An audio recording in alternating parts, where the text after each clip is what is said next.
Good afternoon and welcome to Scoot Talk Sports episode 8. Thank you so much for being here. I do appreciate the time that you spend with me each and every episode. We're back with another episode Friday. It took a while to get here, I feel like, this week. I don't know what everybody else's week was like, but it was certainly hectic around our house. Little man's getting older, a lot less sleep, a lot more walking. It's been pretty wild. So I'm looking forward to sitting back and having a good conversation with a couple of great guys today. So if you haven't seen the tweets, you haven't seen the updates today, as always, this is an opportunity for me to pick the brains of some of the more intelligent, experienced, and influential people throughout Canadian sports, as well as sports around the world. But we do try to focus a little bit on the Canadian Premier League and Canadian soccer.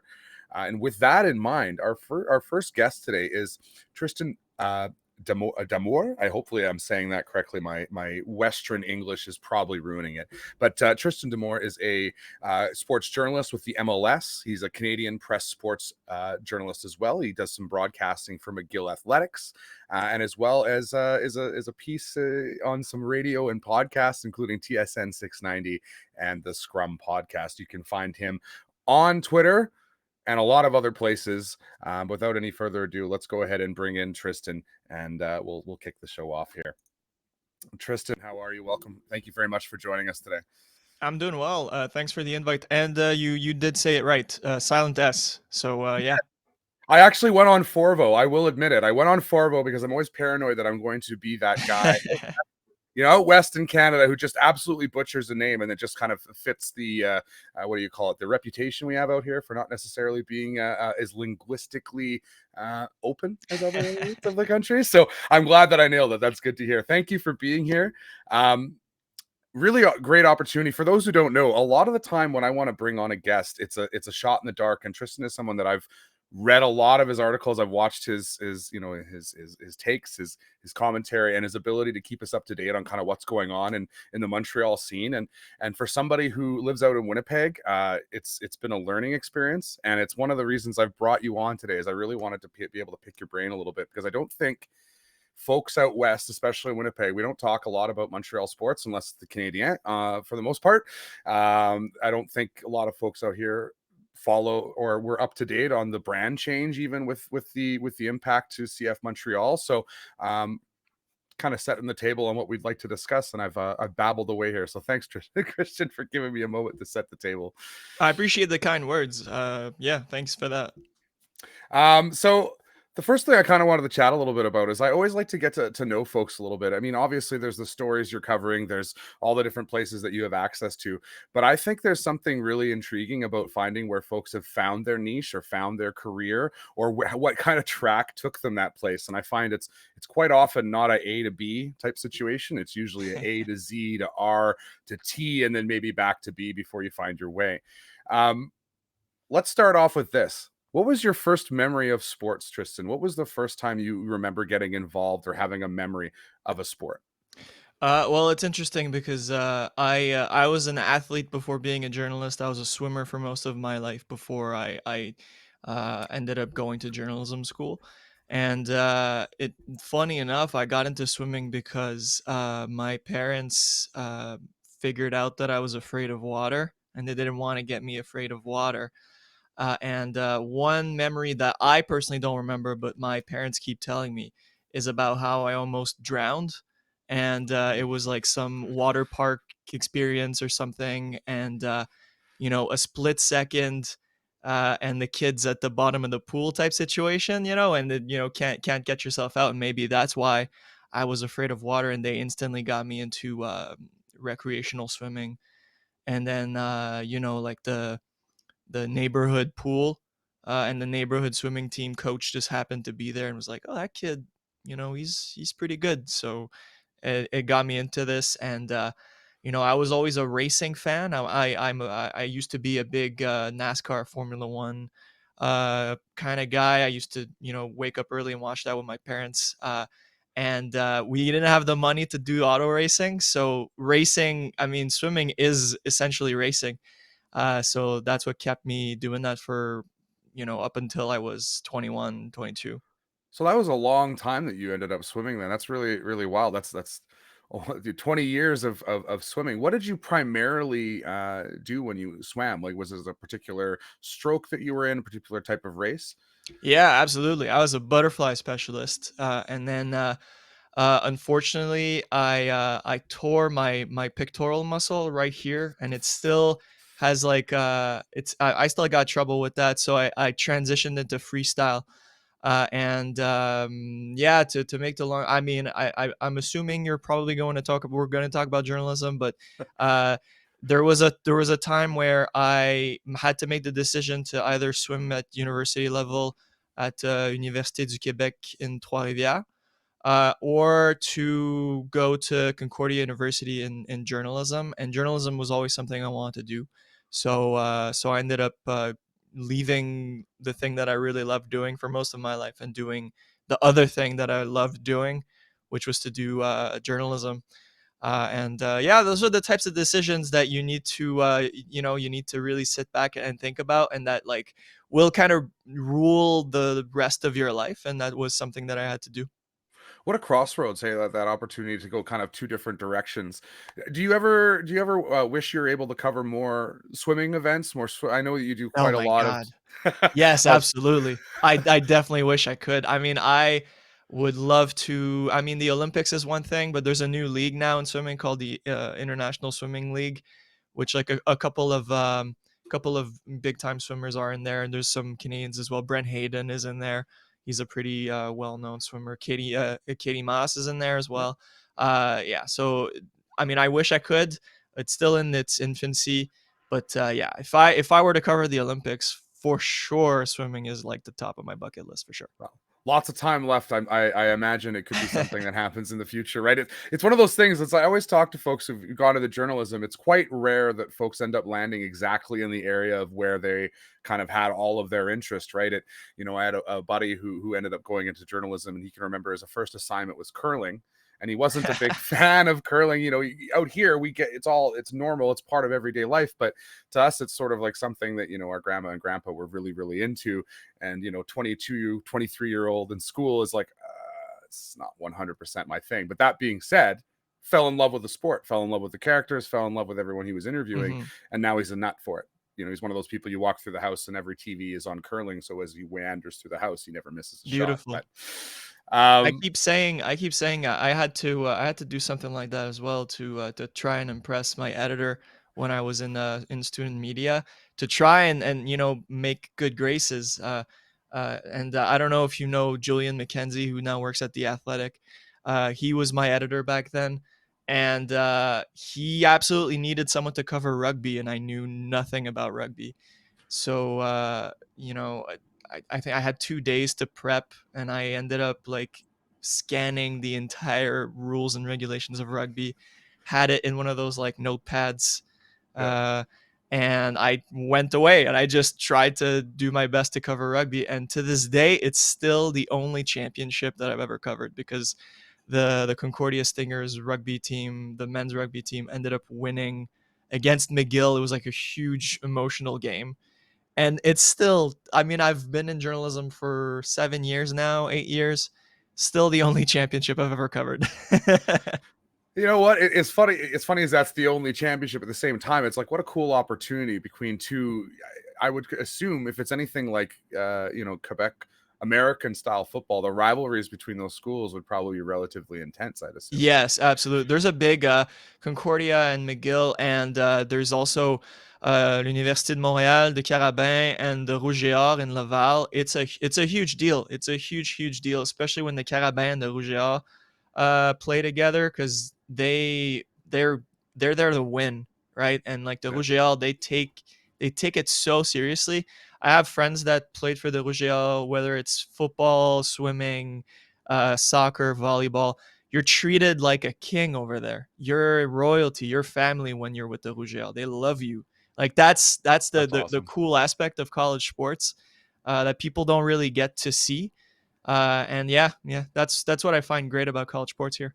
Yeah, and I think it's something that I think that as I've gotten into football and soccer, let's say, I've noticed that there's actually a load of free content coming out of U Sports and a load of different like CIS and Hmm. collegiate type sports that are available to watch, and they're good quality. It's actually great to watch, and I don't think as many people as we would love to see know about these options in terms of sports and being No. able to watch some of this local kids play and at a very high level. So it's something that's really cool to be able to And touch frankly, on. on that level, I think for college soccer, because I have the great chance and the great opportunity to do play by play now for McGill's men's soccer team, and I do color commentary with my colleague Mo Khan for women's soccer. And I covered college soccer 7 years ago when I was doing student media, and like, to be honest, the level went up. Hmm. They really raised that bar. So yeah, I mean, it most of it is readily available. Uh, McGill has a paid subscription service now, so like you have to pay to watch all of their Redbirds and the Martlets, all of the sports. So but also I love how it just like there's a lot of great journalists that doing Hmm. start by covering college sports. It allows for that as well. That's another thing. I mean, I'm not going to say that I'm the best play-by-play person, because I got like literally 2 games under the belt. So it allows for me to raise my game, and then potentially maybe that wasn't something I was looking at per se, was doing play by play. I always found myself more as a writer, but it's another thing that I can have fun with, and it's another opportunity maybe later on to do something. Yeah, I mean, that's the very cool part too. Is that even during the Olympics, I saw a lot of folks covering the Olympics because they were covering U Sports and some of the amateur Absolutely. sports that went there. And I was like, these are great journalists. I got to follow them. One of them that comes to mind right off the top of my head is Ben. I want to say his last name is Stein or Stein. I can't remember. Yes, yes. He he was Shout out he to Ben. Yeah. he was killing it during the Olympics. I don't know where he slept. I don't understand where he got rest during that time, but he was absolutely nailing it. And then linking it back to, hey, here's where they play normally. Here's where they're available to see when they're in Canada. Because, you know, as awesome as the Olympics are, we see all these great athletes, and then we sort of turn off until the next major event Hmm. that they might be part of. And I think, there could be, it's nice to see those connections being put together. So for sure. Looping back a little bit back to you're growing up, you're a swimmer. Was it if that was your favorite sport, did you have a favorite swimmer or someone that you looked up to in that sport, or was it an athlete that was maybe outside of swimming? Well, should I? I mean, Michael Phelps. Like, it's easy, but like the dude is crazy. Like Yeah, he inspired so many people. I mean, there's a lot of Canadian swimmers that I got to know from being in training camps with, or swimming in like amazing pools with. I mean, there's a Swimming Canada has a pool at the I don't know if you're familiar with Parc Jean Drapeau and the island where the Formula One race is. a little There's bit. a pool there because Montreal hosted the Aquatics World Championships in 2005, and the pool is still there. And there's 2 different pools. One is anyone can go, and the other one has a big sign that says athletes only. And the I swear to God, the feeling of going of crossing that path that says athletes only is really dope. It's really dope. I'm not gonna lie. But I from being there, from training with some of these people. I mean, Catherine Savard, who just went to the Olympics, it comes to mind. There's a trolley of different people, but Michael Phelps, what he did for this sport is incredible. I don't think an athlete brought that much to a sport uh, than more than Michael Phelps in the last 30 years. I have this debate with my colleague Julian McKenzie, who I've shouted out twice now. Got to, Anyway, got to. uh, but he believes it's Usain Bolt, and he's got a point. But I'll never let go that it's Michael Phelps. This man is just what he brought is incredible. That's a very intriguing debate, and there's really good arguments for both sides. So Yeah, it's yeah, one of those things where it's like if I look at Michael Phelps and I think about where he put the sport in front of a lot of people who would have never seen it. And at the absolutely. same thing, Usain Bolt's a guy who people really fell in love with. They liked who he was as well as what he did. And there's a sport where, yeah, I think a lot of people watch the 100 and some of those short distance things, but there's characters that really drive people to a sport. And Usain Bolt certainly was one of them, especially when he went and tried to play soccer in Australia, which was quite interesting. Yeah. What a pace merchant that guy would be. Hey, just run. Yeah, yeah, and then there was the will he won't he sign with Manchester United, and that was Right. the whole thing. Yeah. That got out of control. In retrospect, that got out of control pretty quickly. It was just like, yeah, he's very fast, guys, but there's a lot of other things that he Mm. might need to learn. And I'm not trying to say, Usain, if you're listening, I know you're always tuning in, but uh, you're a very good runner. Yeah, yeah, he's got that sorted, that's for sure. Exactly, exactly. So sports journalism, we talked a little bit about how you made that choice, kind of like, do I want to continue on making soccer swimming the dream, or do I want to jump into sports journalism, something that I've always been, considering. Were you dabbling a little bit in journalism? Were you doing any writing, or were you one of those people who maybe, played a video game with the sound off and did the play by play while you were playing it? Was there anything that you were interested in before you made that decision? Well, there was a bit of that. There was always I'm someone that my mind never really stops. And yeah, sometimes for the best, sometimes not. But I remember when I would just go like play hockey outside, just like the classic, like I'm by myself with a net, and I would just like invent like random storylines for myself. I would play like FIFA career mode and like sign players solely based on the story. Yeah, Like, yeah, like like I'm a Canadian manager and I'm like, managing Celtic Football Club and I sign a Canadian just for the storyline or yeah. stuff like that. So I always had the story and the headline like in my mind. I never really did any sort of article writing beforehand. I wasn't one of those like I was covering like a pee wee hockey team at 12 years old. I never really got to that because there was a lot of on my plate anyway because I was training a lot and then school, and then there's the slight thing where I'm a francophone. My first language is French, but I did my schooling in English, so I had to grow up, try to be like a normal kid, and also learning English at the same time as doing all of the other things a kid needs to do. So it was very difficult. I had that there were a lot of transition periods to do a lot of tough love learning type stuff. So I never really got to dabble into that, but like I remember watching Canadians hockey as a kid, loving what Pierre Houd and Yvon Pedneau would do on RDS, and then watching the classic, watching Trade Deadline and trying to skip school and watch Trade Deadline and stuff like that. Yeah. And then telling myself that I would really want to do that, and then like my parents subscribed to La Presse, and then very quickly got tired of it and then just kept it because I was the one reading it. So and of course reading the sports section. So I always knew I wanted to do something like that. And then when I saw that opportunity of I'm someone that when I do something, I'm going to do it like fully. So when I got the opportunity to when I signed up for journalism school and I saw that I was getting in, I was like, okay, this is the opportunity. If I'm not taking the chance now, I'm never going to. So let's just go at it and try and see if it works out. And, thankfully it worked out. I feel like I've gotten, quite a few bylines under my belt.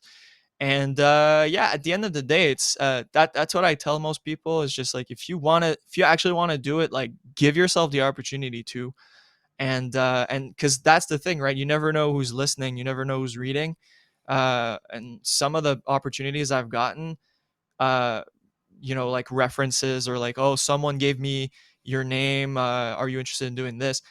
Sometimes it's not necessarily like friends or people that I like know from, from day to day. It's like some people that saw me doing this and they're like, oh yeah, you're that guy, you know? So, Yeah, I mean, it's funny that the way the world works sometimes, especially with the the social media we see nowadays. You never know where or how or who is looking at some of your content, and sometimes it's somebody from Winnipeg sending you a DM inviting you to a podcast you've never heard of in your entire life. But it what I've found too, and I maybe this is a little bit off topic, but what I've found too is that within the realm of journalists, sports journalism, there seems to be such an appetite for cooperation and interest in being able to help each other out and jump into each other's work or provide something for somebody else. And it's really something that's quite refreshing, because I came from my professional world was marketing, project management, very boring stuff, and it's there's none of that. I don't go to another project manager and go, hey, how would you approach this problem?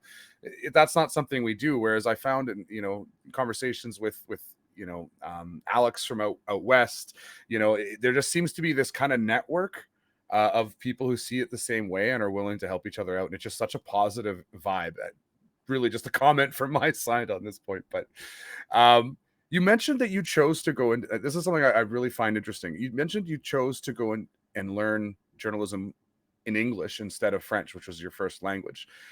What went into making that decision? I'm curious. Is that just because ultimately in North America most media is English, or was it something that you decided for another reason? oh no, it was definitely not a choice. I did my schooling from elementary all the way to college in English. Oh, okay. There and I wish I knew exactly why, because there's a law in Quebec that if you're not an anglophone, you need to go to French school, and I Hmm. got to forego that. And I believe it's like some family lineage, but my family is not an English speaking family. I speak French with my parents, so but I got that opportunity to go there. It wasn't my choice. They Okay. dropped me off first day, and I felt like I was on Mars. I'm not gonna lie, it was not. It was not easy, but my writing is a bit better in English than it is in French, because force of nature. I've done that more.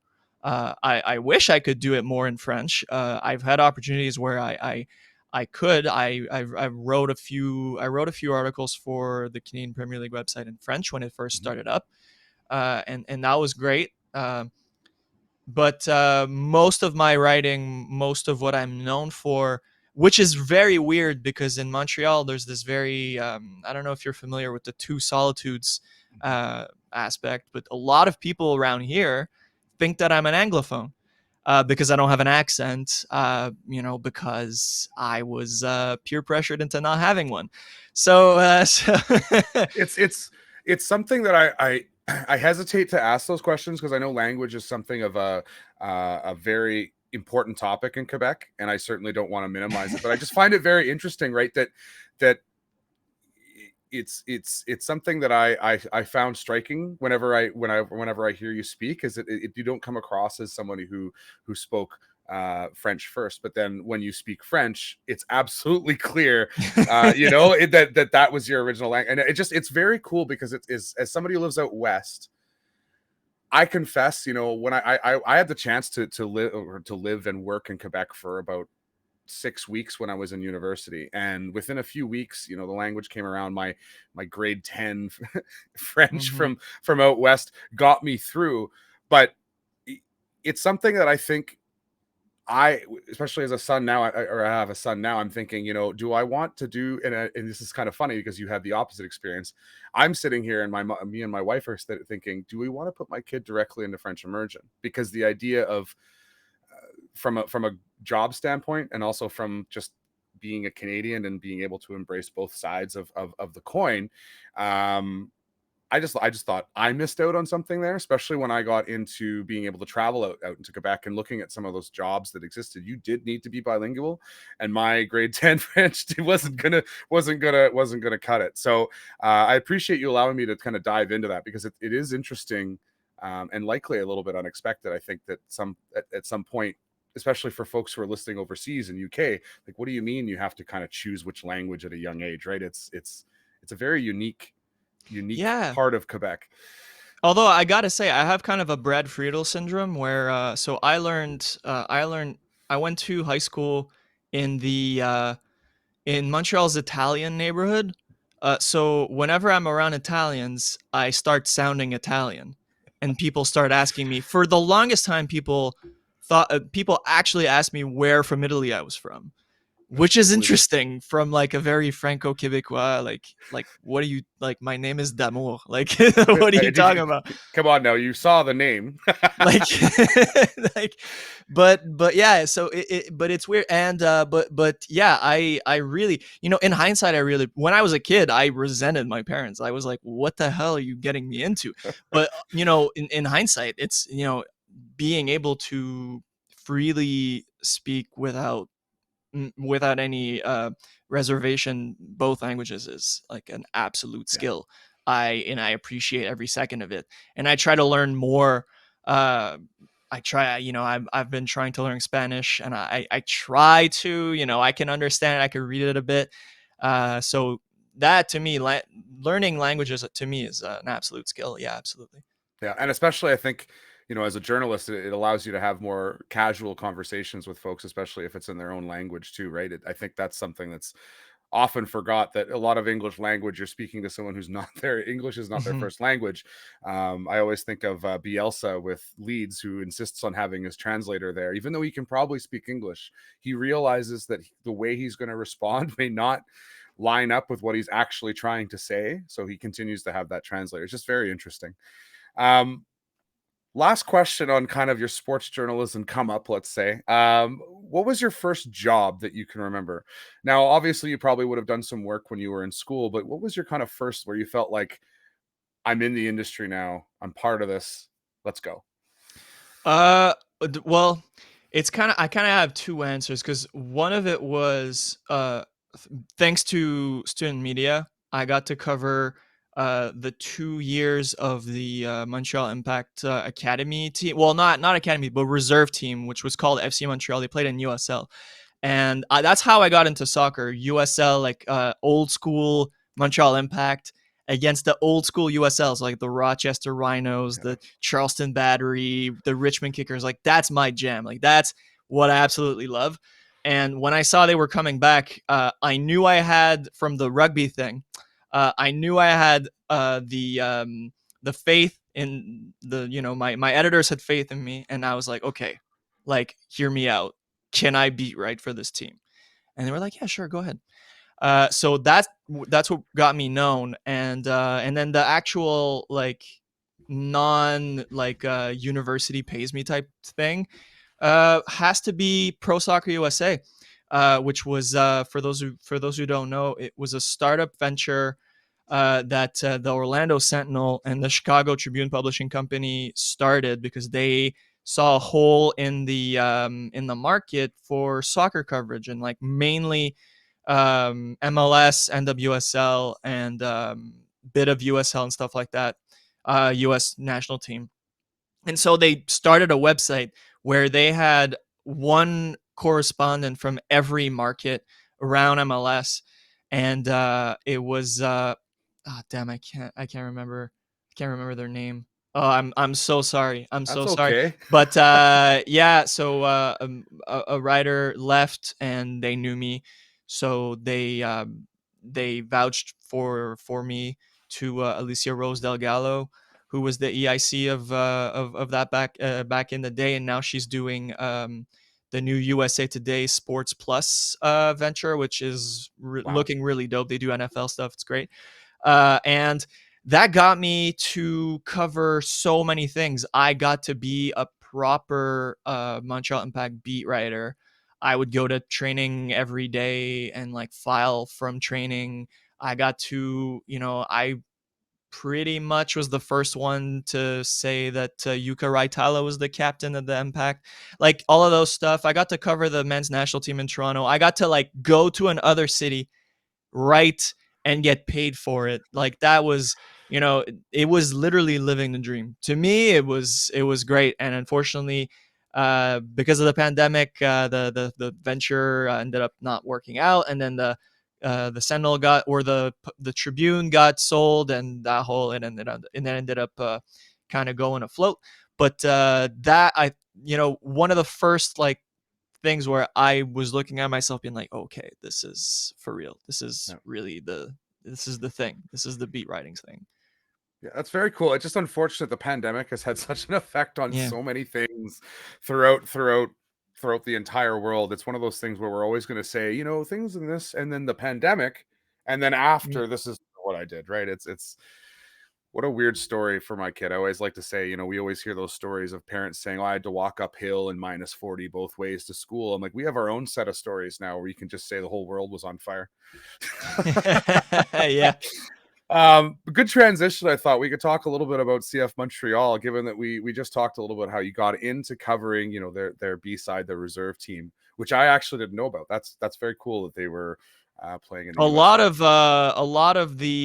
of a lot of CanPL players Yeah, are former FC Montreal graduates. that's so cool. And that, before we even get And into CF Masa Montreal, Kacher, the Valor FC player, he played for FC Montreal. I was just gonna say, I was like, I'm pretty sure he had a connection to that club, but I'd have to go double Yeah. check.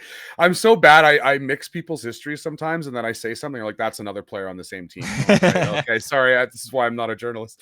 Uh, but thinking quickly about the Canadian Premier League before we jump into CF Montreal, because you did mention it, is it not sort of a glaring hole in the league that there isn't a Quebec team? Like, Oh, is it not absolutely. like it's not a national league until there's a team in Quebec? In my opinion, would you agree?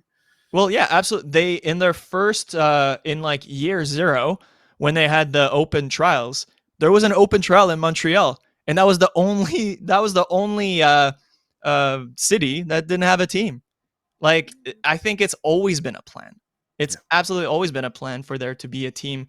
I feel like I'm not in the I don't know any inside info of like what's going on right now with this, because there's been so much contradictory information in the past like few years, and I'm not in the in the know as much as I used to be. But I think we're a bit closer to a team in Quebec City than we are to a team in the Montreal region. But I definitely think there's place for a team in the Montreal region, because uh, as long as I think they have to do completely different than what CF Montreal does.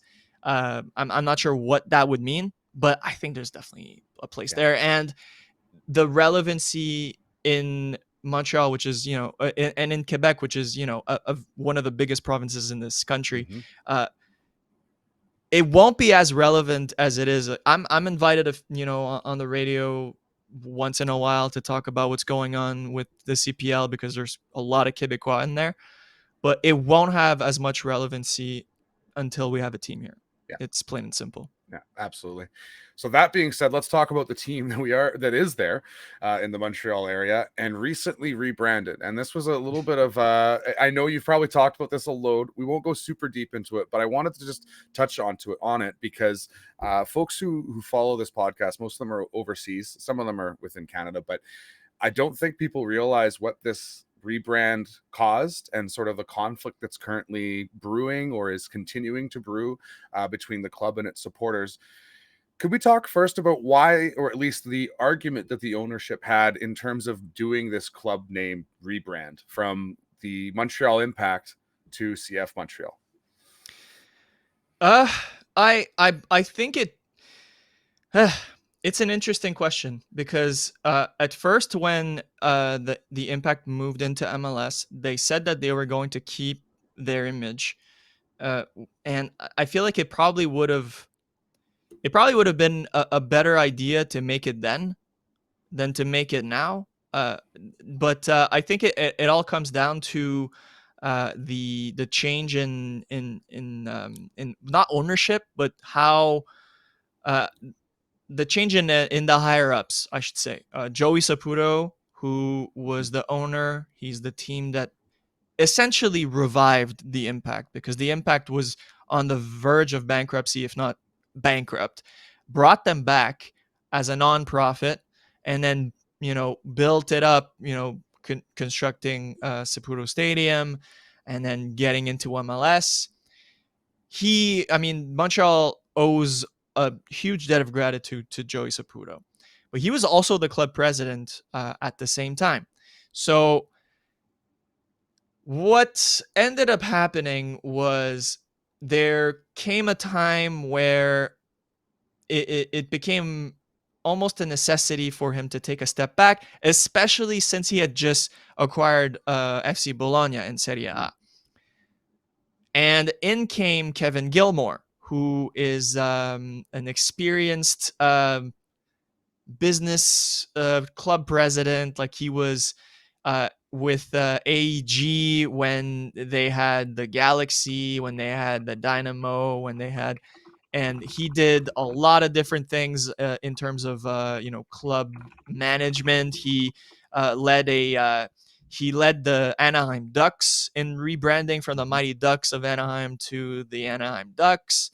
Then he went over to the Canadians and was a big he was a big proponent, and he ended up putting forward this new era of the Canadians with the Club 1909 kind of fidelity program type deal. So he went to different places and implemented different things, and he ended up uh, succeeding to Saputo in the club presidency at the Impact, wanting to bring a better. He wanted to bring a better impact to the Impact. Essentially, he wanted the club to be a bigger, like a bigger club than what it is, and what he kept saying when he came in is, "We're in a big city. We should act as a big city club." And then the rebrand happened a few months later, to the surprise of a lot of people. I don't think a lot of people expected that, and it caught a lot of people by surprise. And the rebrand, wasn't well received by a lot of people, and they came in with a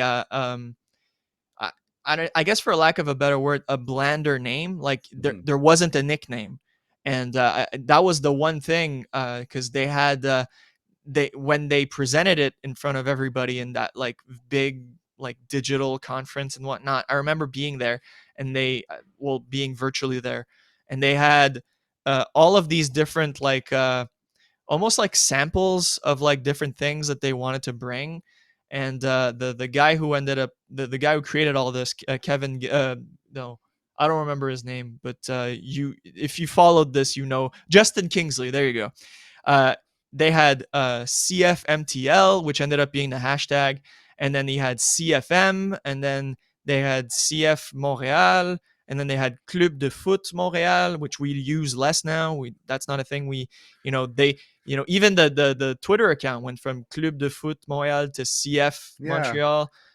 People didn't really like foot as Club de Foot, or there was a lot of different things, and it felt like they came at it without necessarily knowing what it was. And I remember a few people asking, like, so what is the new nickname? So are we not saying Impact anymore? And then they were like, well, we can still say Impact. We can still, people will call it whatever they call it.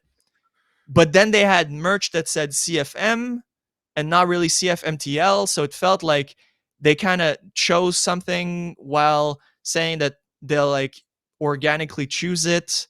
And it was a rebrand without necessarily having any sort of input. So it wasn't that organic.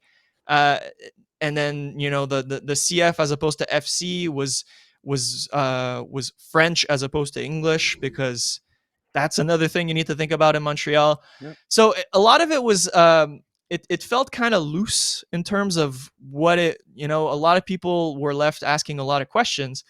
And then there were the very the ultras, but that's a supporters group. That's a whole other thing. But the supporters, because over here, and I don't know if it's the same thing in Winnipeg with Valor, is in Montreal, it's a Canadians town, right? Hmm. It's a Habs thing. You turn to sports radio, 9 times out of 10, you're going to hear Canadians talk for good reason because that's what people want to hear. Yeah. And the people that liked the impact like they loved the impact so much so that they became kind of frustrated with mainstream media because they didn't talk about it enough. So it was a small amount of people in the grand scheme of Montreal that were only talking about their soccer team, and so it became uh, like almost toxic because uh, they kept saying, "Well, we can still say the impact." But because of this, there was such an intense debate on the name that impact, the word itself, became taboo almost. And it felt like if you were saying impact as opposed to CF, and if you were saying CF as opposed to impact, you took a position. Mm. And so that's been brewing for 6 months, and unfortunately, people will say the pandemic did cost a bit of that as well, but there wasn't a lot of discussion between management and ownership and the fans. So it became kind of like a crock pot. Like the pressure kept building up, and obviously the how can I say, the not having home games was a whole thing too. So the first few home games, well, of course, the chants were still Impact and not CF. We didn't hear any CF chants as of now, and so there. It's still very much uh, a, a contentious issue. Yeah. 6 months and so after the fact, and but that's what it was, right? It was always going to be that. When you change something, people are always refractory to change, but I think a lot of people were disappointed towards ownership. I don't think I've ever felt any animosity towards the head coach or the Yeah. players. I don't think there's any animosity to that.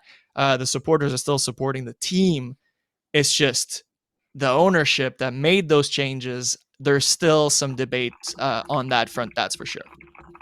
Yeah, it's interesting because what we've seen is it doesn't, in the way that I've read it from the coverage that I've seen, including some of your articles, is around, it's really a conversation between the supporters and the executives, the team, the staff. They're sort of caught in the middle. They're just wanting to play the game and be able to play the game and be fairly well supported. It's just intriguing because if I tap into my little bit of a marketing background, it just seems like, and this is going to sound very project managey, but it's a reality is they didn't consult with their stakeholders. They didn't have a conversation with everyone that was going to be impacted by, and there I am using that word, it's terrible pun, who was going to be, either frustrated or happy with this change. They didn't do enough. And maybe it seems like that bland kind of, they were going to put it out and see how people just kind of integrated it or took it in or kind of ran with it. It just seems a little bit, like you said, it just felt light. It just felt like it was is like we could be whatever you guys think, but at the same time, we've already printed shirts that have this on it. So Yeah, it was essentially it was very contradictory, and I think and yeah, there was a lot of different things. I remember when we recorded a Scrum episode a few days after, and one of the biggest contradictory to me was how Justin Kingsley, who was explaining, he was at the forefront, really explaining the creative process, said that the one of the influences was St. Pauli Football Club, mhm, which for the global football fans know that it's a very activist, a very left leaning type of club that is very close to its values. And then when they tried to explain the colors, which the color black on the jersey is called Impact Black, and one of the reasons for the color was to be in the black, which is to make money, which is incredibly like a stark difference from what St. Pauli yeah, stands for. And like, so there was a lot of contradictories to a lot of people. I remember, and it was very fiery in February, March. A lot of people were against it, and were like slowly uh, as the team is playing, and they're playing pretty well, which is good for the grand scheme of things, because I believe if they were the last team in MLS right now, it would be, there would be no positives to attach yourself to. But you can really sense it. Like on Twitter, and like most of my timeline is about IMFC / CFMTL Twitter. So you see it all the time. Anytime there's a reference to Gilmore, or any, there's there's easy jokes, easy like mentions of there's all you see it, a lot of Gilmore out, a lot of rebrand mentions, like tongue in cheek, like why are you saying this or that, like you see it a lot. So it's still very much there, and like a lot of people will say, well, calm down. Like, what's the whole point? Like, stop mentioning this.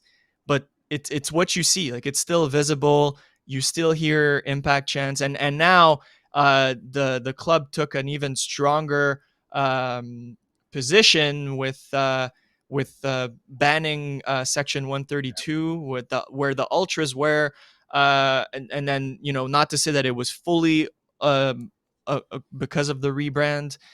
There were things with especially in the last game against Toronto. I was told I wasn't there, so I haven't said anything about this because I literally wasn't there. I was covering the Alouettes game, which happened at the same time.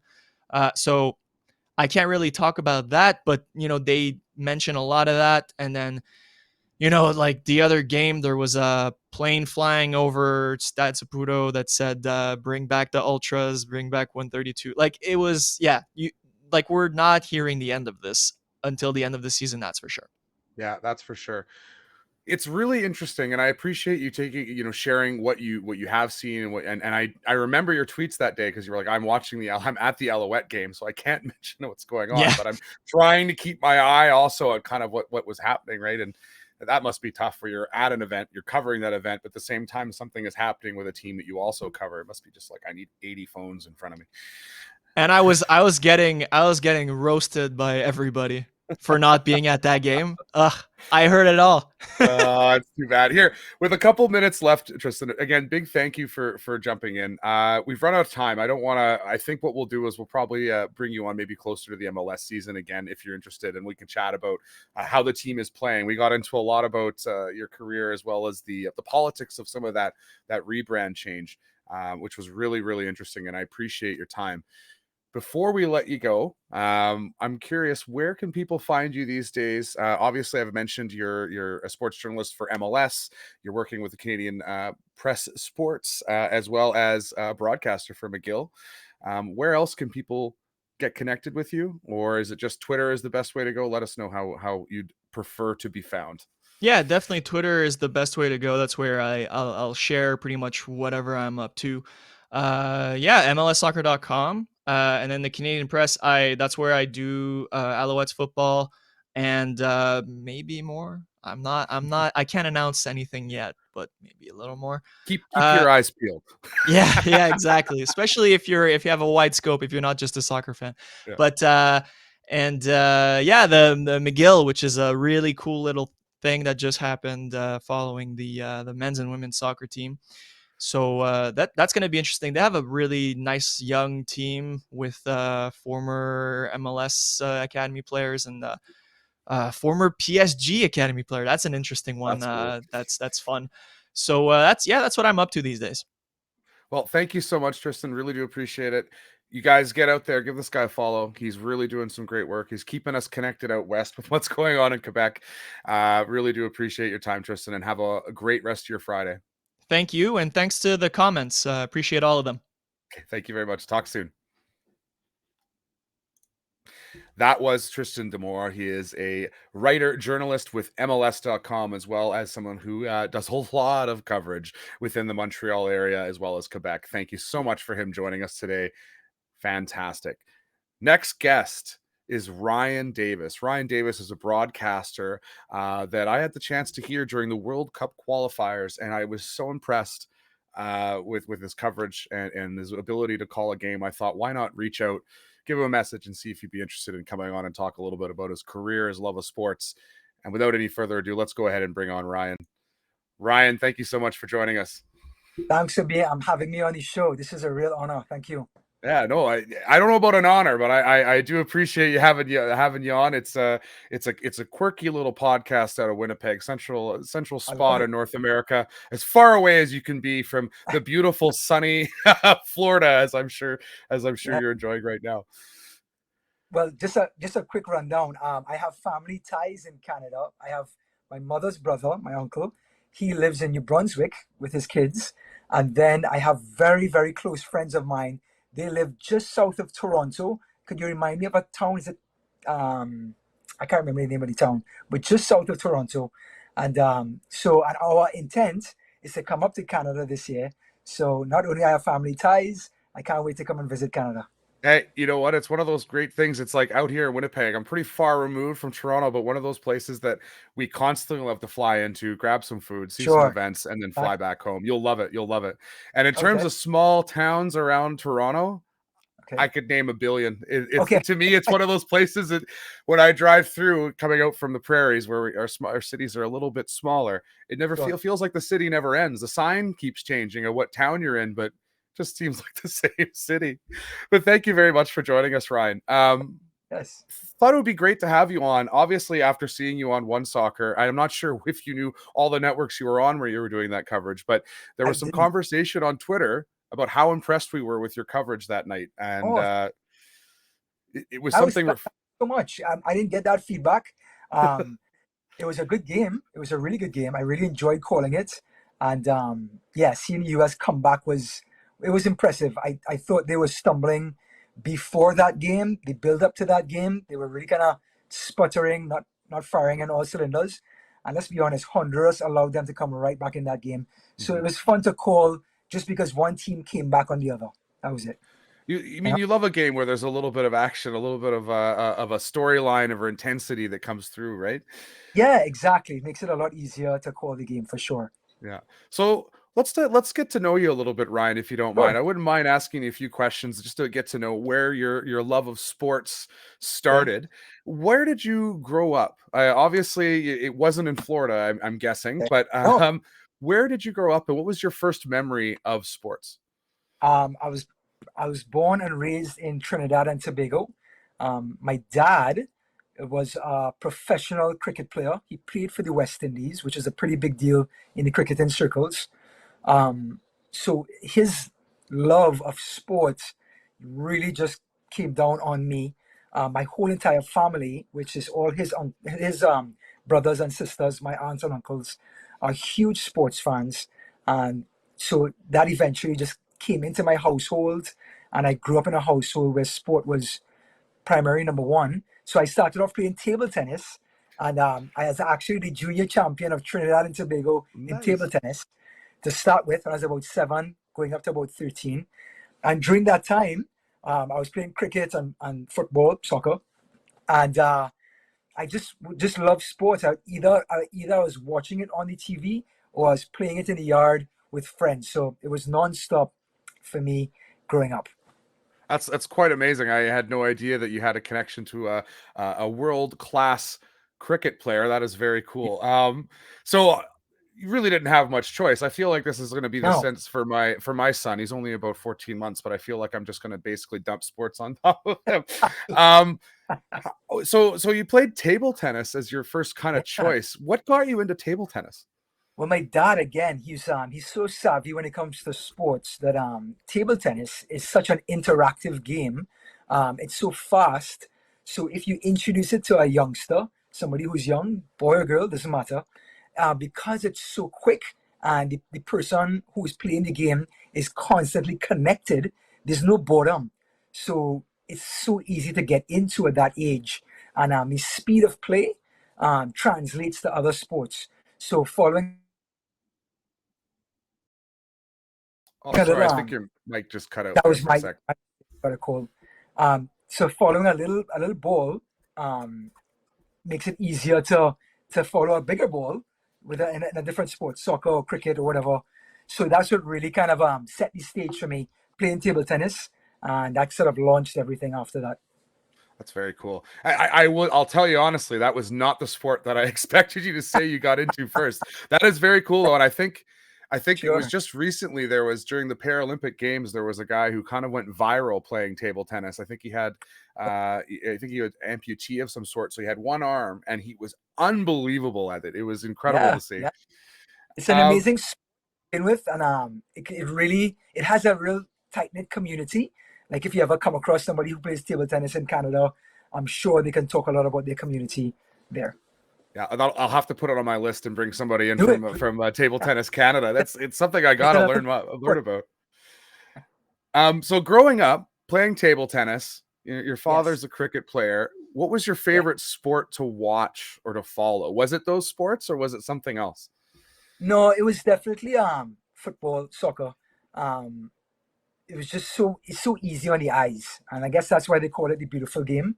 It's so easy to follow, to watch, and to emulate. So you would watch whatever you see on English football or English soccer on a Saturday, and you run outside in the yard or at a friend's house and try exactly what you just saw minutes ago. So I began watching in the 80s. Yes, I'm going to give away my age. In the 80s, I started to watch English soccer, and I was turned into a big Liverpool fan because they were the best team, and I was like 8 years old. So why not follow the best team, right? Yeah. So Liverpool were the best team at that point, and once I pick a team, there's no turning back. I mean, this thing can tank for 30 years running. I'm that guy following that team. Yeah. So I'm a Liverpool fan, thick or thin, and that really sets the stage in my club soccer, club football. That's who I follow. Yeah, you know what? It's been a good couple of years for the Liverpool supporters Yes, too. So been a not a long bad wait. choice. Did Yes, you did you have a favorite player growing up? yes, very much so. It impacted me big time. It was Diego Maradona. So if you ever laid your eyes on Diego Maradona playing soccer, whether it's on a YouTube clip or you get a chance to watch it live on TV like I did, so Saturdays were English football, and in the islands on a Sunday was Italian football. So yes, I started to follow Napoli because of Maradona, and I mean, if you ever saw this guy play, it's just mesmerizing, and he's so exciting to watch and just sort of capture your heart when you watch him play. So Diego Maradona, first, second, and third. Yeah, it's wild because as soon as you mention Maradona, it's like, well, you don't need anyone else on the list, basically, at No, that you're right. point. And as somebody who's a little bit younger, I obviously didn't get to see him play. I didn't get to see Sure. him play, when he was healthy or even be able to do interviews when he was healthy, unfortunately. But Yeah. seeing some of the movies and documentaries that have come out on his life, his career, uh, it's moving. He's such an Yes. interesting character who I think is sometimes misunderstood off the pitch.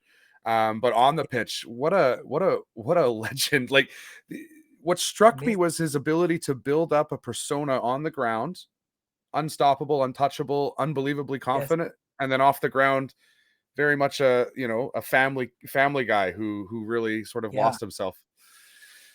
The thing with Maradona, I mean, I've studied Maradona because I was such a big fan of his. The thing with Diego and so many other athletes is that because they usually come from really poor situations where there's no other distraction. So he has all this ability, and all that he's doing is getting better at his craft, right? Mhm. Because that's his only outlet in life at that point. And then he starts to excel, and this could go wrong for any athlete that comes from that area. He starts to excel, and then he becomes really famous, really great at what he does, and then he can't handle that fame and fortune because he has no support, no proper support, and also what he's seen in his life is nothing that's preparing him for that sort of fame and glory. So it usually just steamrolls them, and then they all become these jokes off the field, which is so sad to watch. You know? Yeah, it is sad, but it's so understandable if you've never had that experience and Yeah. going from nothing and focusing only No, on one thing and then going no. to having everything, right? Yeah. It's I mean, let's be clear what we're talking about nothing here. I mean, Maradona's upbringing was literally the worst part of Toronto that you can think of. It was behind that door. Yeah. yeah, So yeah. that's where he came from. But we see it so often in other athletes and heroes that it's pretty common. The only thing that I can hope is it's with all of that being coming to light and we understanding this now, that it's a lesson for some of those, those people who look up Sure. and have those same dreams, is to realize that, you know what, when you get it, you don't need to spend it. You don't need to be that celebrity. It's actually okay to just go home and hang out with your family. Yeah, you know what too? I have to say though, I think the media, we have a part to play as well. Because as Maradona comes off the field and he gets a shower and he puts a towel over his neck, we stick a microphone in him and ask him not only about the game, but then we ask him about politics. This is just Maradona in general. We ask him about politics and everything under the sun, which is just crazy, Yeah. you know? Especially when he So was in Napoli. That was the one thing that the political involvement that he didn't quite even realize he was part of, that ended up correct. becoming it's wild, wild. Nuts. So Maradona, fantastic choice. I think everyone can understand that, especially if you've ever watched the one clip of him warming up with that music in the background that's for always seen on YouTube and for Oh all yeah. places. Oh yeah. That's something every kid who plays the game should see. It's Yes. it's it's loving. Yes. He literally looks like he's the happiest he's ever been. He's just hanging out with Yeah. himself, shoes untied, just having a blast. And that to me was one of those quick clips, Ryan, that dragged me into the love of football and dragged me into Oh loving yeah. soccer and wanting to get involved. It's just there's a beauty to it. And it's really Yeah. hard to describe what you see when you see it, other than to Yeah. say, look, that's a beautiful game. Watch it. Why aren't you watching it? Right. And I tell you something else about soccer. Someone's personality, the way that they are off the field, it comes to light literally within 5 minutes of them playing soccer. You can see if they're a distributor, if they're a sharer, somebody who's more adventurous, will take on people, somebody who is willing to, a defender, a goalkeeper, willing to protect, willing to Yeah. save. It literally comes to light in 5 minutes on the field. You could just walk onto the field in anywhere in Canada and see a pickup game, look at somebody on the field for 5 minutes, and you'll have a pretty good outline of what sort of personality they are. It's crazy. Absolutely. Absolutely. Yeah. That's so true. That's a great little tidbit. So Yeah. we talked a little bit about how, you're a fan of Liverpool. What other sports do you follow? Do you have any other sports that you follow actively? Yeah. And weirdest thing. So I got a chance to come to college in Florida when I was 20. So up until then, I was playing cricket U19 trials. So I was trying to get onto the Trinidad and Tobago U19 cricket team. It did work out, and I got the opportunity to come to college, which I'm so thankful for. But when I came to the US in the mid 90s, there was no way of watching cricket. So what I did is looked at the other bat and ball sport, which is baseball, and it quickly the comparisons were so close that people don't realize that I started to really follow baseball, and I really started to like it a lot. I got a team, the Boston Red Sox, and I started to follow that team. And yes, through thick or thin, that's my team. And I really started to get into it, and I could relate to it because the bat and ball sports are so close together on and off the field. So I follow baseball That's and really basketball. interesting. I Yeah. I know folks who are big fans of cricket, and whenever I mention, oh, I watched little baseball, there was almost a little bit of a disappointment because I haven't given cricket a shot yet. But it's interesting because there is a lot of kind of overlay between those two sports. Yeah. Yes, definitely. So just a quick snippet here, just like a pitcher would try to hit the outside corner of the plate and have the batsman, flash at it. The same thing in cricket. The bowler's gonna bowl just what we call outside off stump, which is the outside part of the plate, and have the batsman try to flash at it. They try to pitch or bowl in that what we call the corridor of uncertainty. If the batsman is not sure if to go after it or not, and it really comes down to a game of cat and mouse between the batter and the pitcher or bowler. And someone, I don't know if you've ever had the chance to like, obviously you played cricket. I don't know if you had a chance to play baseball, but I grew up playing, in Western Canada, it's quite common. You play ice hockey in the winter, you're playing Nice. baseball or soccer in the summer. I chose baseball at the time because I Okay. loved pitching. There was something about that one-on-one battle with the Beautiful. batter. Yeah. It's really hard to describe to people who haven't had that or played it at a top level, but you really do become, nothing else matters. You're looking at the one Yeah. guy. You're aware, obviously, of what's going on the field, where players are positioned, but for that moment where you're really truly locked into a one-on-one battle in a team game, it's such a Yes. unique experience. Yes. Yeah. One thing about pitching as well, it really is about skill and craft. So you can build up as much as you want in the gym. You can run as fast as you want down the track and get as fit as you want. And yeah, those things will pay off just a little bit, but it's really about skill and craft and your discipline to be able to hit that spot, that one spot regularly. So I tip my hat to pitchers and bowlers where it really does come down to skill, like golf. It's skill. So you mentioned basketball as well. What is your basketball team? Right. So growing up in the Caribbean, the basketball package that would come down on the TV, it was the Lakers or the Celtics. Pick one. Yeah. You have the Yeah. Lakers game or the Celtics game. So I turned into a big Magic Johnson fan. So I followed the Lakers through and through. So in the 80s, when the Lakers were the most popular, so I picked them. Of course, I was 10. And then throughout the 90s into the 2000s, I kind of dropped off of basketball a little bit because the game has changed so much, and I can't follow everything that I would like to. So it's that one had to kind of go to the wayside a bit. But I'm a little disappointed on my Lakers team. They're really starting to just bring everybody on like it's some sort of all-star joke. So it's taken away that sort of organic feel to it. So I'm kind of disappointed. Yeah, they really are the retirement home franchise of the NBA right now, and it's going to go one way or the other, in my opinion. It's either going to go, they're going to have a great season, and they're going to show everybody all that experience, or they're going to have injuries galore throughout the season, and they're never going to get set. One of the two. People don't realize there's only one basketball. You can have 4 all-stars, but only one ball to share. So that becomes too many Chiefs and not enough Indians. Yeah, you know what I mean?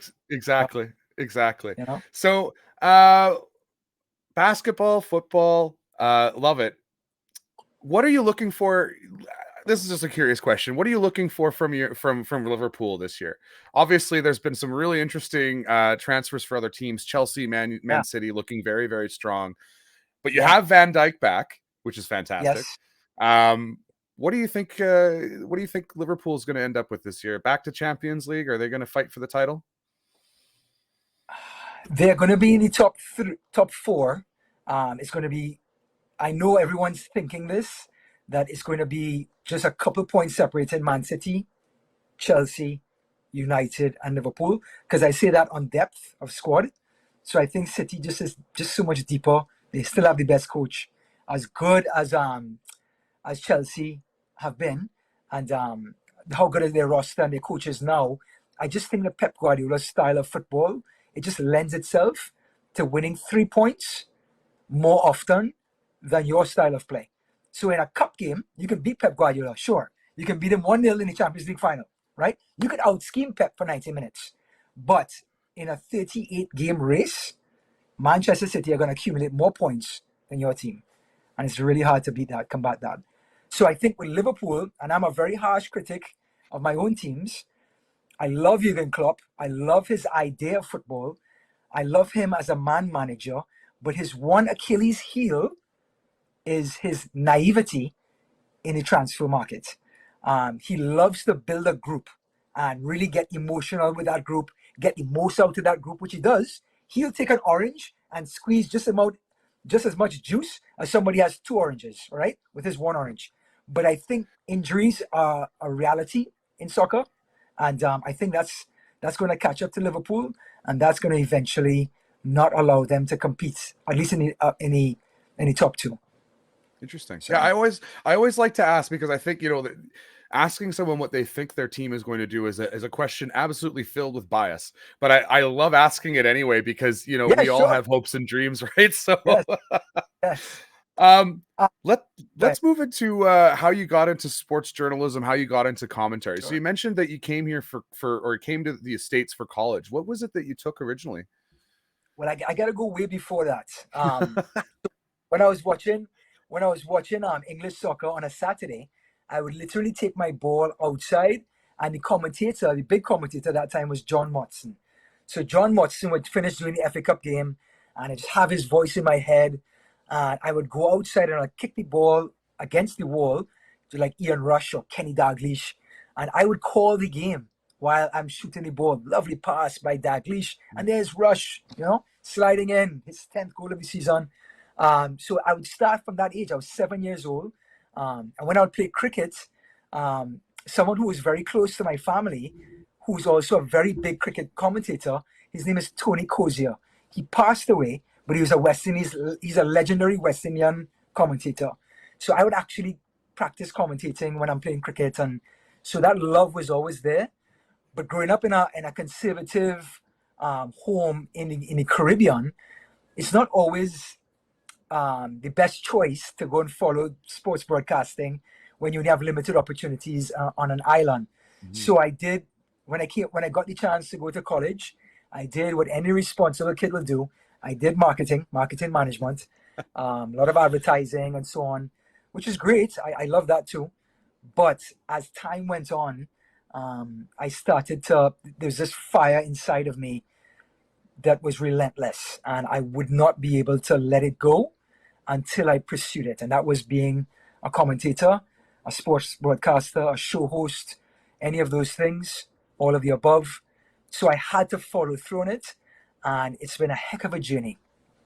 Yeah, that is very cool, because I actually it's funny, my real world job is marketing. I'm a project manager in that world, so I have to laugh a little bit, because you know, as much as I enjoy what I do, and I enjoy working in teams in a professional environment, there's always that little itch of, man, you know, the dream is something else, right? And it's very cool to hear that from you, Ryan, because I think it's something a lot of us don't do often.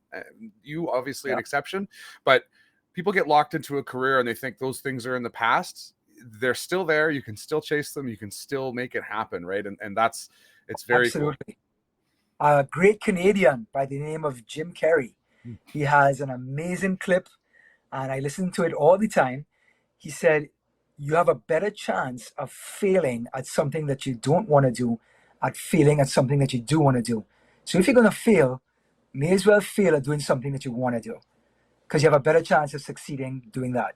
So I took that to heart. I listen to that clip every month, every time I need some motivation that, man, this is not going as well as I wanted to.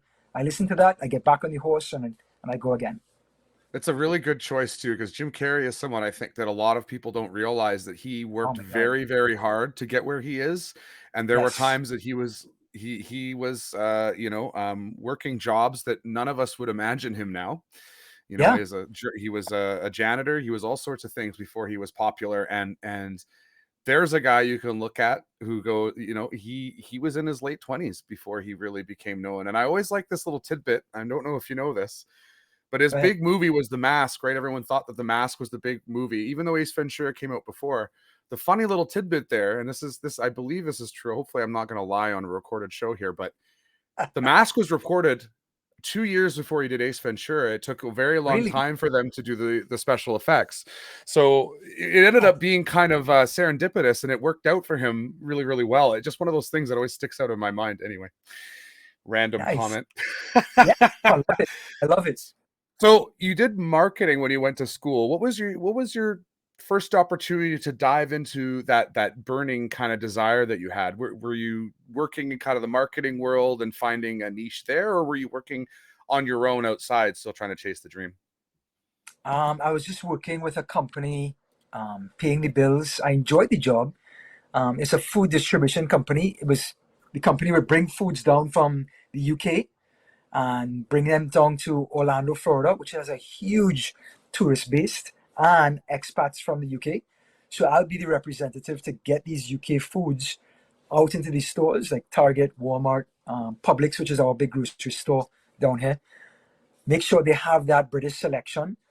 And it was really, really good. I was on the road all the time, in my 20s, early 30s, loving it.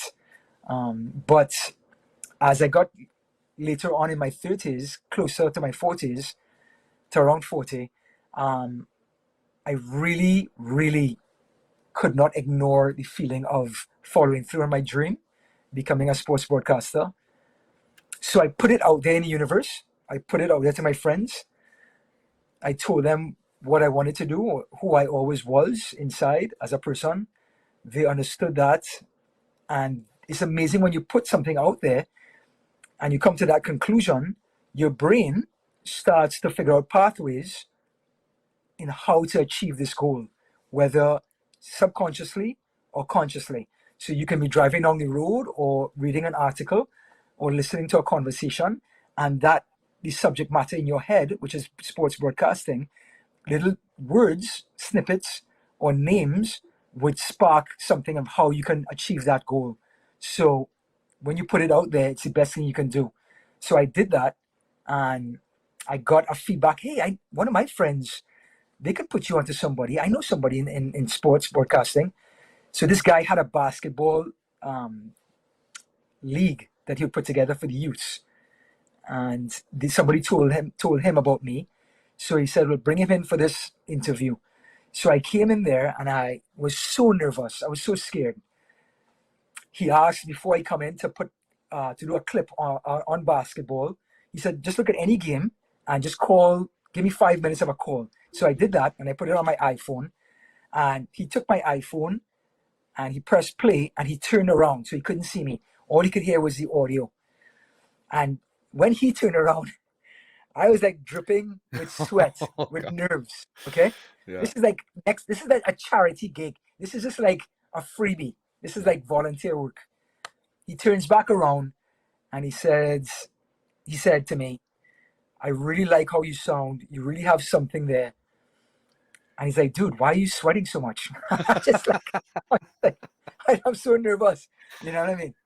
So he didn't understand. That was my dream. This is my dream. Inside of me, this is make or break for me. This is like everything for me. For him, this is like some guy he just needs capable enough to call a game for some youths who would have no idea who's calling the game or if they're calling the game. So, but if it was for me, it was for everything. So I got the gig, and that was my first gig calling a basketball youth game. The announcing, in comes in Jeremy, number 25. Jeremy comes from this high school, whatever. I'll just be doing that all day long. And it turned out to be really good. So I got invited back ever since. So that means I did a good job. That's awesome. And I feel you though, like even people don't realize that sometimes even things that you do for fun, because you're so invested and you're so like, oh, this could be a step. Like Yeah. I would compare that to me doing interviews on this pod where I'm nervous for no reason other than just being nervous because it's someone I haven't met or talked to before, right? And quite often people are like, "Oh, you look a little nervous." I'm like, "Well, what did you expect me to be?" But that is a really like honest and heartwarming story, you know, that there is a bit of fear that's involved with chasing your dream, and there's going to be those moments where you're sweating in a chair hoping to hear something good, right? So Something that's positive. awesome. My dad always told me, like, when I would go to play sports, whatever sport it was, it could be a final, cricket, soccer, whatever. He would always say to me, "Nerves are a good thing. It's a sign that you want to do well for yourself." He will never pick somebody on his team who wasn't nervous. That means that person doesn't really care. They don't want to do well. He wants the guy that would be nervous and wants to do well in the game and prove to himself that they want to do well. So nerves are a good thing. Yeah, absolutely. There's a lot of times, you know, the words anxiety gets mixed in with anticipation, and sometimes it's not anxiety. It's just part of the moment of what's going to happen, Correct. right? Yes, So absolutely. was there any goals, games that you covered in your kind of commentary career that you will never forget? That something that you will always cherish or share when anyone asks you about your time commentating? I do the Tampa Bay Rowdies as an analyst, not play by play. I work for them, and I've seen some really good games. But there was a game last season in the playoffs when a guy his name is Lucky Mkasana. Lucky, believe it or not. And Love he's it. coming off the bench, and he's known as a super sub.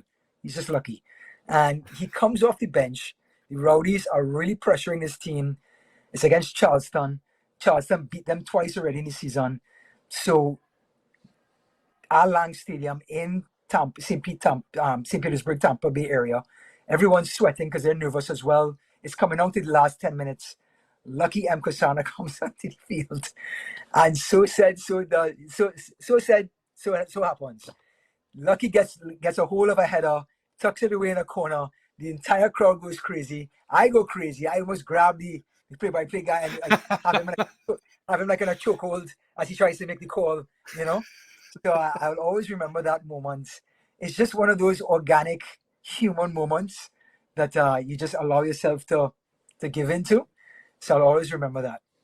How long have you been working for the Tampa Bay Rowdies? Speaking of a soccer club or a football club that has a history and has been around for Yes, quite some time, and quite often gets overshadowed by the MLS clubs that play nearby. But I think most people know about the Rowdies. It's one of those things that, even in the football manager community, people yes, love the Rowdies. Like there's a something with the USL clubs, right? So how long have you worked yes. for them? For the last 3 seasons. So it's been a great ride, and that's where I got my first real gig, working for the Tampa Bay Rowdies as a color analyst. So what an organization! Really, really great team of people off the field and on the field. And their brand is so strong. It's so organic, and I keep using that word. It's so grassroots when it comes to U.S. soccer. They've been around forever. Even when Pele was playing in his Yeah. NASL days, he was playing against the Rowdies, and everyone they've stood the test of time, And I think people respect that. Especially in the North American markets. If a club can stay through the ups and downs, the collapse and Yes, creation of multiple leagues, and the fact yes, that the NASL, I had a chance to interview a player who played for FC Edmonton during the NASL days, the last rendition of the NASL, and yes, it's just a wild league. Like, just the concept of the travel, and then the financial differences between the clubs in it. You have the Cosmos spending whatever they can find, going yes. crazy, versus the rest of the league. It was a wild league. We talk about travel, like you just mentioned. So all these big leagues in the world, Italian, English, um, Dutch, Spain, France, Germany, these are all relatively medium to small countries. Imagine having a league in the US. Yeah. It is such a large scale of area to cover. Steven Gerrard came over here and he said, "You all don't understand. The travel to play in this league is ridiculous. I'm sweating my you know what off here in LA. Then I go up to Colorado and it's freezing cold up in the mountains. Then I go across to the East Coast over in Maine and it's freezing. It's just such a big, large mass of area to cover and to play a league, you know? It's wild. It's one of the things I love sharing with people. The Canadian Premier League, which started 3 years ago, there's a team in Halifax on the East Coast, and there's a team in Victoria, BC, on Vancouver Island, and they're the Yeah. longest domestic away game in the world. It's hard to explain to someone that that's a 6.5 hour flight just to go Oh, and have an away day. Well, depending on which way God. you're going, it's faster one way Yeah. than the other, but that's a long flight. Big. Yeah. And um these guys who come over from Europe, they're expecting a 1 hour flight, yeah, maybe. You know, yeah. so What do you mean the away day is like we need to actually go to the plane and the day before, right? Like it's such a weird concept yes. for people when they come over, for sure. But that being said, it's as somebody who is desperate to see leagues work, throughout North America, distance is one of those things that it's a unique factor over here. Yep. You're never going to have the away days where I can drive 30 minutes or take a bus for 20 minutes to go have another game in the same league. It's always going to be all right, this weekend I'm going to go grab a hotel, we'll go see the game, and then I'm going to go back Yeah. home, right? So Correct. um so couple of last questions before we wrap up. I'm just curious. So commentating games during When I the use, pandemic. sorry, go ahead. I'm wondering what it is like to commentate a game remotely, for the most part. A lot of games I think you're probably doing remotely these days. Is that not true? Well, it's so funny that you asked that. I'm going to show you real quick. Hang on to your earnets. Here we go. So I'm just going to turn around right here. And this is for tomorrow. Yep. See all this madness? Oh, wow. Yeah. So tomorrow, I'm actually making my debut on NISA, the NISA League, National Independent Soccer League Association in the US. We're having it's a really big game tomorrow, and this is the first time I'm calling a game in my house. It's going to be very unique for sure, but it's a definite difference from calling a game remotely in a studio in your house as compared to being at the stadium, because as human beings we don't realize it, we really give off energy If you ever walk into a mall or a gym, you can feel the energy from people, literally, if you close your eyes. So there's a big difference when you're doing work like this on your own or being in and around people. Yeah, it must be really challenging to try and capture the atmosphere of what it would be like at the event when you're sitting at Yes, home, comfortable in your living room. yes, it really is. Yeah. So you kind of have to take your mind and put yourself in the stadium and don't allow your mind to stray that you're back in the that you're in a studio, you know? So the NISL game, who is part of that? If I remember correctly, I think a lot of the NISL games are actually available for free, if I remember correctly, to be able to catch it. So are we going to be able to watch that? Yeah, I think so. It changed to NISA, so it's NISA, NISA. NISA, got it. Yes, association.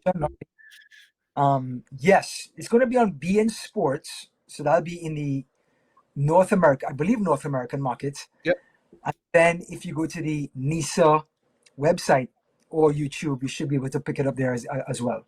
Yeah, because I have actually caught a few games. I have a friend who lives in Indianapolis, and he is obsessed with a lot of the lower levels, and he loves to show me Yes, teams I've never heard of, show me games that are yes, on that I've have not had the chance to see, and that's what I loved.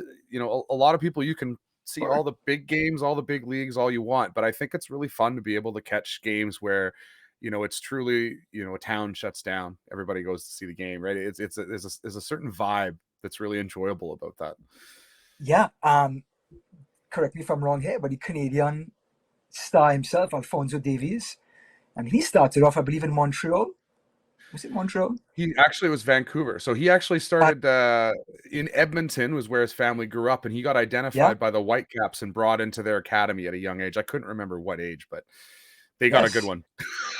So yeah, no, that's just another example of that sort of talent lingering in the lower leagues, sometimes not discovered, and also because of the salary caps. At least I know in the MLS, because of the salary caps, if you're an owner of a team and you only have a certain amount of money to spend, there will be people dropping through the gaps that you can't afford to pay.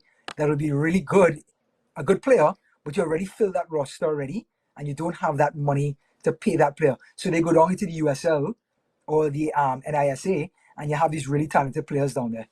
Yeah, and it's something we've seen a lot of. Like Canadian Premier League is sort of in that conversation now, where you're seeing players who may jump back and forth between the USL Championship or USL League Yep, One. yep, And what's really cool is I think if you look at the NISA, the USL, and the Canadian Premier League, every single year the quality seems to improve across all of yep, those leagues, and all yep. that's doing is helping build a better base, and we're not going to lose a talent that might develop a year later than he was expected to, or something like that, right? Because they could actually make a living playing the game, you know? Yeah, exactly. And I think the coverage is such a big deal. ESPN Plus down here in the US has been doing a really good job of really covering all these, well, the USL especially, covering these leagues and allowing the platform to be taken seriously. And that really just dribbles down into the field of play, you know? Absolutely. And as somebody who lives outside of the States, the best thing the USL ever did, and I think loads of leagues could learn from this, put your games on YouTube for free in the markets that you don't have an agreement to show it. You're not going to make or lose any money out of that. Just throw it on True. YouTube. I get to Free watch all coverage. the USL games. It's great. That's awesome. You're one click away. That's great. Exactly. Well, I really do appreciate you coming on the show today, Ryan. This has been a fantastic conversation. I think that not only Sure. I've enjoyed it, but I'm sure that anyone who's listening or will take part in the pod when it's released will absolutely love your story. It's a unique adventure that you've had. And Yes. it's still Fun. continuing, and I love it. I think that's what life is all about, is grabbing Yeah. those opportunities, sweating it out for a moment, and realizing that you're on Yeah. the path to that dream, right? So Correct. And I hope the same for you as well. You're doing an amazing job. I mean, you're so professional as a host. So please continue what you're doing. hey, I appreciate it. You know what? I always say to folks, it's a lot like running a large meeting in a marketing office. It's about sitting down and kind of making sure everyone has a chance to communicate Yeah. and have their Yeah. say. So really do appreciate it. Where can people find you, Ryan, if they want to get connected with you? Is it Twitter the best place to find you? Twitter's still the best place. I do a terrible job in letting people know what I'm doing next. So I promise I'll be better in showing some games. I do the UCF game tonight, University of Central Florida. That's on ESPN Plus. So I'll be doing that this evening. Then I have the NISA tomorrow. Hopefully you guys can find it there. And I will put it on Twitter. So if anybody is trying to find me, it's not only Ryan Davis at COYR, but I also have Red Sox Ryan 13. Red Sox Ryan 13. And as a Jays fan, I'll forgive you. Oh, sorry. No, you know what? It's funny. I joke about this. Last little comment. Sure, The AL East is one of those divisions where it's amazing. It's hard not to be frustrated because every team for the most part is good except Baltimore, as we know. What about the Rays? The Rays own the Rowdies, by the way. So I get to talk a lot to Rays owners and Rays people. I mean, they play Moneyball. They do Moneyball like nobody else's business. Yeah. It's amazing. Fantastic. It's incredible, the Rays, because every year as a Jays fan, we go, is this the year the Rays their deals won't work out? And they somehow make trades, bring in a great roster of guys who aren't making that much money and compete for the division or a wild card spot every single year. It's impressive. And it's something that anyone who loves a sport where money dominates should be excited to see clubs that are still able to do that and outthink the big budget players like the Red Sox or the Jays or the Yankees. Yeah. But yeah, thank you very much for being here, Ryan. It's been a great conversation. As always, guys, you can find him, Ryan Davis, COYR, on Twitter, as well as Red Sox Ryan, was it as well? Red Sox Ryan 13. Perfect. Thank you so much, Ryan. Have a great rest of your Friday, and good luck on the UCF game later today. Thank you very much for having me. I hope to speak to you soon. Absolutely. Talk soon. Bye. That was Ryan Davis. He's a commentator, a sports fan, as well as a former marketer, which is very, very cool. So thank you very much for Ryan and Tristan joining the show today. It's been a really great episode. Thank you very much for listening, and all the best. That is episode 8, guys. Just going to mark down my last edit there. Really enjoyed those conversations with Tristan and Ryan. Like, really knowledgeable guys. Just thankful to have them on the show. As always, we do want to end off by rating somebody. Share the love with the audience that we have. I usually try and find somebody who's broadcasting under the sports category. So just give me one moment here, and I'm going to see if I can find someone covering a little bit of sports. And we have found someone here. Big thank you, everyone who's jumped in today. You guys are all legends. If you're interested in joining the Discord, I believe that will prop up a link for you. And you can also follow the podcast show. I don't know how to refer to it quite often, but you can find it on Anchor. You can find it on Spotify, Apple Podcasts, Google Podcasts, all of the places that you'd expect to find it. Just search Scoot Talks Sports. Yeah. So I'm thinking what we'll do is we're going to raid over to Bongo 1986. He's doing an EFL review preview show for the upcoming weekend. I think that would be pretty decent. At Webcast. Great call, Jeff. Great call. This is why I have you here, you see. So we're going to go ahead and raid Bongo. Let me just go ahead and set this up. But once again, big thank you to everybody who jumped in today. Much love. Really do appreciate it. The sub from Dune, sneaking it in there. Much love, man. You don't need to do that, but I appreciate it nonetheless. Let me get this raid going. There we go. So we head on over to Bongo 1986. If you want to go ahead and just say Scooter Raid in the chat, or Twitch Sports Love, something along those lines, or even just say hello and drop a follow, that would be much appreciated. Until the next show, next Friday, 12 o'clock Central Standard Time, I'm Scoot, and I'll see you on the next Scoot Talk Sports.